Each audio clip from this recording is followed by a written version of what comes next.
आप देख रहे हैं खबर से आगे। नमस्कार, मैं हूं अजय कुमार। आज दो बड़ी खबरों पर हम आपका ध्यान आकर्षित करना चाहते हैं। पहली खबर है कंगना रनौत बनाम शिवसेना। क्या एक अकेली कंगना रनौत ने एक पूरे राज्य के मुख्यमंत्री, उनकी पूरी सरकार, उनकी पार्टी यानी कि शिवसेना के साथ एक ऐसी लड़ाई छेड़ दी है जो कि अब राजनीति के बदलते हुए मुद्दों को सामने रखेगी? क्या ये भविष्य की फ्यूचरिस्टिक पॉलिटिक्स का एक बेडरॉक है, एक जमीन तैयार की जा रही है? ये बड़ी खबर हम आपके सामने प्रस्तुत करेंगे। और दूसरी बड़ी खबर, एलएसी पर चीन के साथ युद्ध जैसी परिस्थितियां निर्मित हो रही हैं। इस बीच विदेश मंत्री एस जयशंकर चीन के विदेश मंत्री से बस अब से कुछ ही देर बाद बातचीत करने जा रहे हैं। मंत्रियों के समूह की बैठक खत्म हो चुकी है जिसमें दोनों नेताओं ने बातचीत की है, लेकिन जिस तरह से चीन ने बीते हफ्ते में एलएसी पर अपने जमावड़े को और ज्यादा बढ़ा दिया है, ऐसा लगता है कि चीन कहता कुछ और है, करता कुछ और है। तो आइए आज की सबसे बड़ी खबर पहले आपके सामने प्रस्तुत करते हैं। कंगना रनौत बनाम उद्धव ठाकरे। ऐसा लगता है जैसे कि आर पार की लड़ाई हो गई है। मुंबई हाईकोर्ट ने 22 सितंबर तक अभी बीएमसी के द्वारा किसी भी कार्रवाई पर रोक लगा दी है। बीएमसी अब कोई तोड़फोड़ की कार्रवाई नहीं कर सकता और इसके साथ साथ कंगना रनौत के दफ्तर पर फिलहाल ना तो निर्माण हो सकता है, वहां पर चीजें ठीक की जा सकती हैं, और न ही अब वहां पे कोई तोड़फोड़ हो सकती है। लेकिन कंगना रनौत ने पूरे तरीके से अपना फ्रंट खोल रखा है। एक ऐसी राजनीति की आधार अब हम देख रहे हैं जिसमें राजनीति के मैदान में चुनाव नहीं है, इसमें मुद्दे नहीं हैं, इसमें बॉलीवुड है, इसमें मसाला है, इसमें राजनीति है।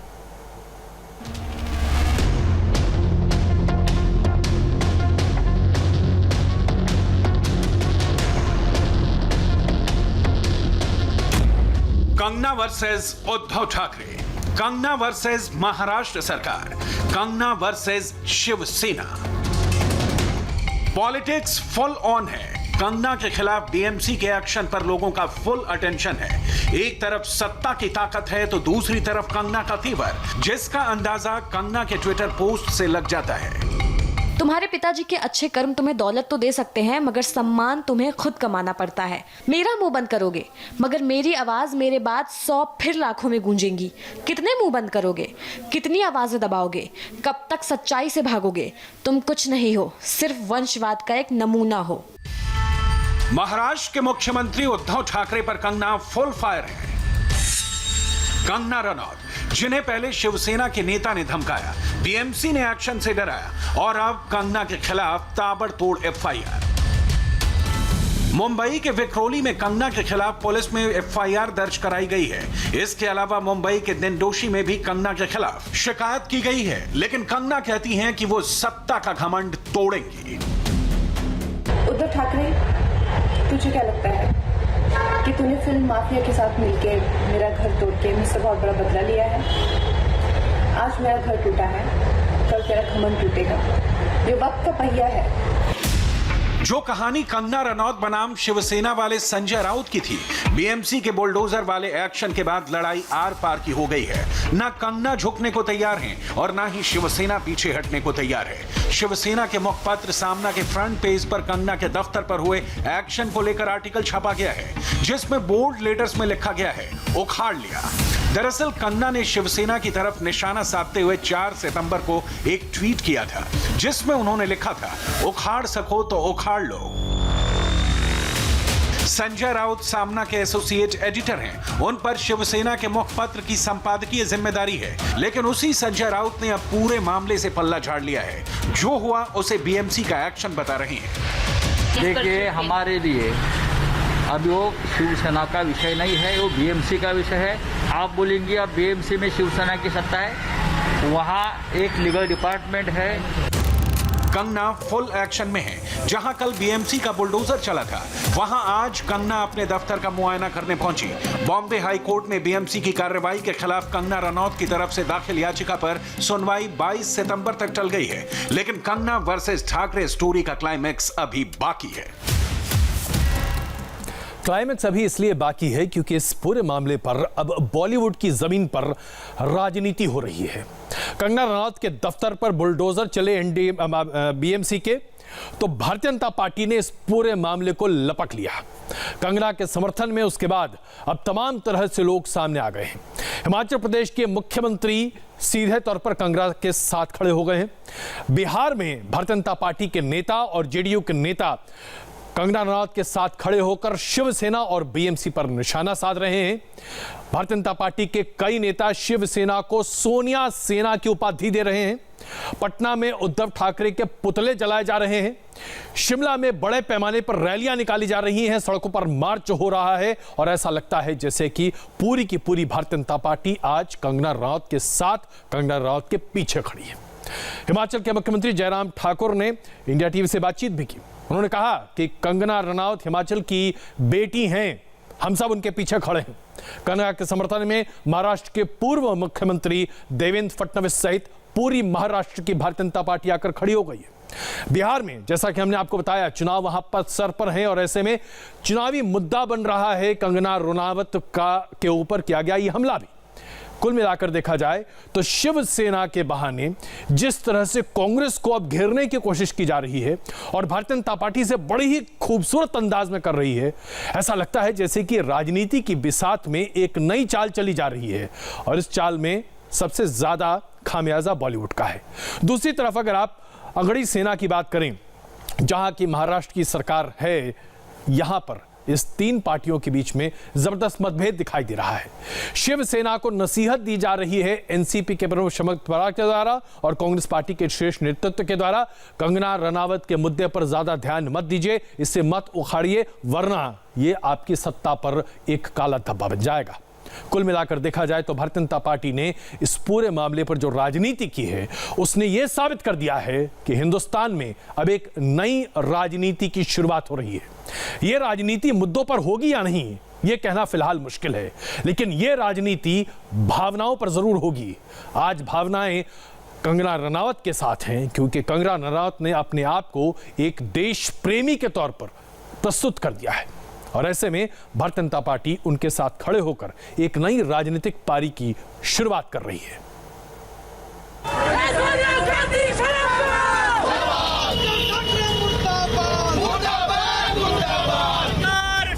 शिमला में शिवसेना का विरोध और पटना में उद्धव ठाकरे के खिलाफ गुस्सा। बात अजीब है, लेकिन इसमें राजनीति भरपूर है। शब्दों के बाणों से लेकर बदले के बुलडोजर तक अब मुंबई से हिमाचल तक राजनीति का बड़ा मुद्दा बन गया है। दर्शक समर्थक बन चुके हैं और कंगना हिमाचल की बेटी।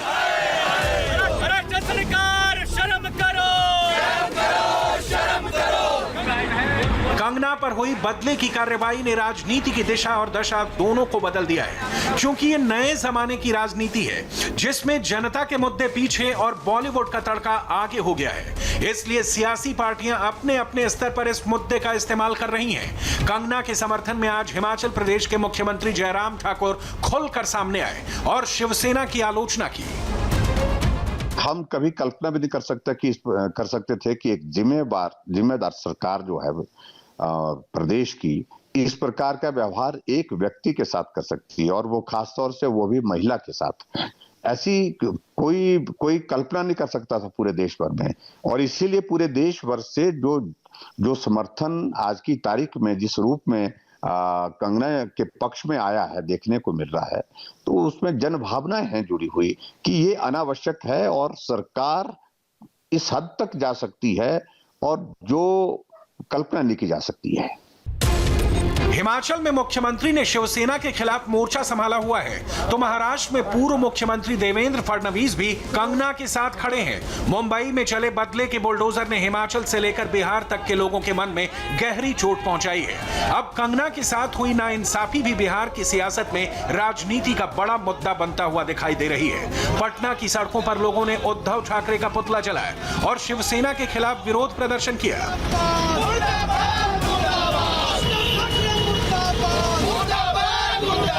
बीएमसी मुर्दाबाद। बिहार की जमीन पर बीएमसी मुर्दाबाद के नारे और सुशांत को इंसाफ दिलवाने की गुहार एक नई तरह की राजनीति की शुरुआत है, जिसमें जनता से जुड़े मुद्दे पीछे होते दिखाई दे रहे हैं। आमतौर पर सियासत में जनता से जुड़े मुद्दे जैसे विकास, अर्थव्यवस्था, लोगों की जरूरतें और रोजगार के होते हैं, लेकिन इस बार के बिहार चुनाव में बॉलीवुड से जुड़े मुद्दों की भी एंट्री हो गई है। अन्याय के खिलाफ आवाज उठाना इंसाफ की पहली सीढ़ी है, लेकिन सियासत इस सीढ़ी के जरिए राजनीति की परिभाषा बदलने की कोशिश में लग चुकी है। और ऐसे में एक नई सियासत की शुरुआत हो रही है और कुछ ऐसा ही नया हो रहा है एलएसी पर भी। ऐसा लगता है कि चीन एक बार फिर हमें एक बहुत बड़ा धोखा देने की तैयारी कर रहा है, क्योंकि चीन ने अब तक की सबसे बड़ी तैनाती एलएसी के 100 किलोमीटर के दायरे में कर दी है। 50,000 से ज्यादा चीनी सैनिक तैनात किए जा चुके हैं। रेंजिंग ला के पास झड़प के बाद ऐसा बताया जा रहा है कि चीन कुछ ऐसी बड़ी हरकत करने की फिराक में है जिसके लिए हिंदुस्तान तैयार तो है, लेकिन अब स्थिति गंभीर बनती चली जा रही है। पीपल्स लिबरेशन आर्मी ने बॉम्बर्स स्पेशल फोर्स के जवान, आर्मर्ड व्हीकल्स, बख्तरबंद गाड़ियां, artillery division, para troopers, air defence जवान, पैदल सेना और इनकी तमाम टुकड़ियों को तैनात कर दिया है। चीन ने लाइव फायर के टेक्निकल ट्रेनिंग के दौरान मिसाइल को भी टेस्ट किया है, ताकि चीन के सैनिक इस बात को अच्छे तरीके से समझ जाएं कि अगर जरूरत पड़े तो कैसे और कब मिसाइल दागे जा सकते हैं। चीन ने तिब्बत फ्रंट पर इस वक्त 2 नए हथियार भी डिप्लॉय कर दिए हैं। पहला हथियार है ट्रक माउंटेड 122 mm की तोप, जो कि तकरीबन 20 किलोमीटर तक की मारक क्षमता रखती है या उससे भी अधिक। दूसरा wheeled vehicle mountain anti tank missile, जिसका नाम है HJ-10। यह एंटी टैंक मिसाइल, जो कि भारतीय टैंक जो बड़े पैमाने पर अब डिप्लॉय किए गए हैं हमारी एलएसी की तरफ, उनसे लोहा लेने के लिए है। ये दोनों हथियार हल्के जरूर हैं, लेकिन इनकी मारक क्षमता काफी अच्छी बताई जाती है। पहाड़ी लड़ाई में इन्हें आसानी से पहाड़ की चोटियों पर चढ़ाया जा सकता है और उसके साथ साथ इनसे हमला भी किया जा सकता है। इसके अलावा चीन ने टाइप 15 और टाइप 99 टैंक की तैनाती भी कर दी है। यानी कि अगर आप देखें तो चीन की तैनाती बहुत ही जबरदस्त है। इतने बड़े तैनाती की तैयारी आप तभी करते हैं जब आप युद्ध जैसी परिस्थिति को या तो निर्मित करना चाहते हैं या उसका मुंहतोड़ जवाब देना चाहते हैं। हिंदुस्तान ने आज तक एलएसी का उल्लंघन नहीं किया है, तो फिर आखिरकार चीन को ऐसा करने की आवश्यकता क्यों पड़ रही है, यह बात आपको समझना आवश्यक है। इसमें कोई शक नहीं है कि भारत की तरफ से भी हमने अपनी तैयारी जबरदस्त कर रखी है। भारत के सैनिकों को बस आदेश का इंतजार है। एक बार आदेश मिला और उसके साथ ही लगातार तरीके से आगे भारत बढ़कर तैनात हो सकती है और उसके साथ साथ हमारे शूरवीर सब कुछ करने को तैयार हैं। लेकिन इसके साथ साथ एक बड़ी खबर जो हम आपसे साझा करना चाहते हैं, 1962 में जिस 77 ब्रिगेड का इस्तेमाल कर हिंदुस्तान पर हमला किया गया था, उसे एक बार फिर चीन ने एक्टिवेट कर दिया है। इस ब्रिगेड के पास मिसाइल लॉन्चिंग मैकेनिज्म्स भी हैं और ये पूरे तरीके से तैयार है। यानी कि ये 77वीं ग्रुप आर्मी क्या हिंदुस्तान से एक बार फिर लोहा लेने के लिए तैयार की जा रही है? देखिए हमारी ये विशेष रिपोर्ट।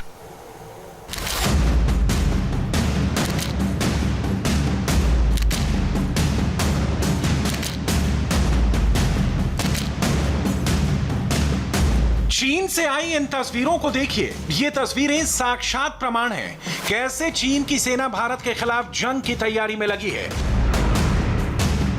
मिसाइल लॉन्च के रिहर्सल, पहाड़ी रेगिस्तान में ड्रिल। ये चीन की पीएलए सेना की 77वीं ग्रुप आर्मी है। चीनी सेना के इसी आर्मी ग्रुप ने 1962 की लड़ाई में भारत के खिलाफ जंग लड़ी थी। पीएलए की 77वीं ग्रुप आर्मी एक बार फिर फुल एक्टिव मोड में है। मिसाइल लॉन्च की ट्रेनिंग ले रही है, कैसे मिसाइल दागी जाती है, कैसे दुश्मन सेना पर आग के गोले बरसाए जाते हैं, इसके फुल रिहर्सल में लगी है। एलएसी पर टेंशन हाई है। इस बीच चीनी सेना का लाइव फायर टैक्टिकल ट्रेनिंग बहुत कुछ कहता है। पीएलए की 77वीं ग्रुप आर्मी ने अगस्त के आखिरी दिनों में मीडियम रेंज की मिसाइलें दाग जंग की अपनी तैयारी को मुकम्मल बनाने में लगी है।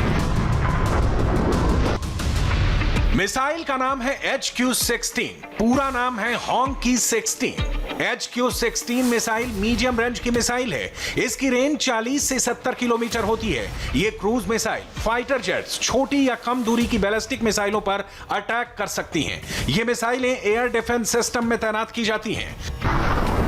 पीएलए को राफेल से कितना खौफ है, इससे साफ हो जाता है। मिसाइल के साथ साथ 77th group army aviation brigade ने हाल ही में चॉपर से लाइव फायर ड्रिल किया है।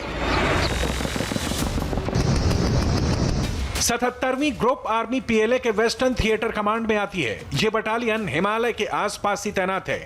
लद्दाख में तनाव के दौरान इस बटालियन का रोल काफी अहम हो जाता है, क्योंकि 77वीं ग्रुप आर्मी को पहाड़ों पर लड़ाई करने का तजुर्बा है। 62 की जंग के अलावा इस बटालियन ने जापान, कोरिया और वियतनाम से भी जंग लड़ी है और अब एक बार फिर भारत के खिलाफ जंग की तैयारी में लगी है।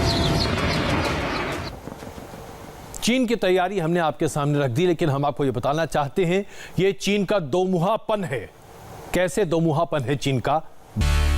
एलएसी पर चीन की सैनिक तैयारी के बारे में तो हमने आपके साथ चर्चा की। अब जरा चीन के दोमुहेपन की बात करते हैं। भारत के विदेश मंत्री एस जयशंकर रूस में एससीओ समिट में हिस्सा लेने के लिए पहुंच चुके हैं और मॉस्को में चीन के विदेश मंत्री वांग यी से उनकी मीटिंग चल रही है। देखने वाली बात यह है कि क्या मॉस्को में कोई रास्ता निकलता है।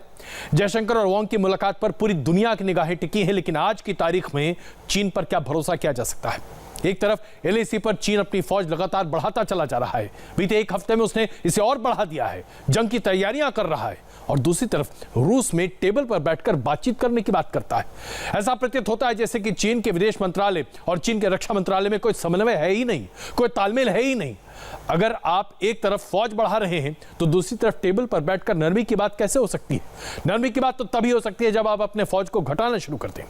विदेश मंत्रियों की इस बातचीत में तनावपूर्ण माहौल के बारे में अगर कोई जरिया नहीं निकलता है तो जंग की परिस्थिति बहुत ज्यादा तेजी से निर्मित होगी। और इसे देखते हुए भारतीय सेना ने चीन को एक चेतावनी जारी की है। भारतीय सेना ने कहा है कि अगर एलएसी पर कुछ भी गड़बड़ हुआ तो इसका चीन को बहुत ही भारी खामियाजा भुगतना पड़ेगा, क्योंकि भारतीय सैनिक तैयार हैं, तैनात हैं, और इसके लिए भारत ने अपने एयरफोर्स को भी पूरे तरीके से तैनात कर दिया है। पेंगोंग लेक पर हमारी वायुसेना पूरी तरीके से अलर्ट में है और उसके साथ साथ सुखोई और मिग जैसे विमानों की तैनाती भी पूरी कर दी गई है। यानी कि हम चीन के दोमुहेपन के लिए भी तैयार हैं। बस इंतजार है बैठक से क्या निकलता है, बात बनती है या बिगड़ती है। यहां पर एक छोटा सा ब्रेक लेते हैं। ब्रेक के बाद 14 सितंबर से संसद की कार्रवाई शुरू हो रही है। कोरोना काल में क्या है संसद की व्यवस्था, कहां बैठेंगे सांसद, कैसे होगी संसद की कार्रवाई, एक छोटे से ब्रेक के बाद।